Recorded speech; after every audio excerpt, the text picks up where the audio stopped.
WBSSC এসএলএসটির তরফ থেকে interview সংক্রান্ত আরও একটি নোটিশ জারি হলো। তোমরা দেখতেই পাচ্ছ এই নোটিশটিতে দেওয়া রয়েছে যে শিডিউল চেঞ্জ হয়েছে, অর্থাৎ যাদের 17/12/2025-এ ইন্টারভিউ হওয়ার কথা ছিল তাদের কিন্তু ডেট চেঞ্জ হয়ে 19/12/2025 হয়েছে। এই রকম সাবজেক্ট হচ্ছে হোম ম্যানেজমেন্ট আর হোম নার্সিং। এদের 17/12/2025 ছিল ইন্টারভিউয়ের ডেট, তাদের কিন্তু রিশিডিউল হয়ে 19/12/2025 হয়েছে। আর যাদের 18/12/2025-এ ইন্টারভিউয়ের ডেট রয়েছে তাদের কিন্তু একই থাকবে।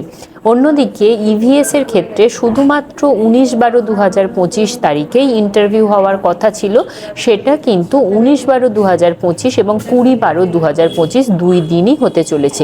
সুতরাং যাদের এই সাবজেক্টের মধ্যে এবং যাদের এই দিনের মধ্যে ইন্টারভিউ পড়েছিল তারা কিন্তু পুনরায় একবার ইন্টিমেশন লেটার ডাউনলোড করে নেবেন। Thank you.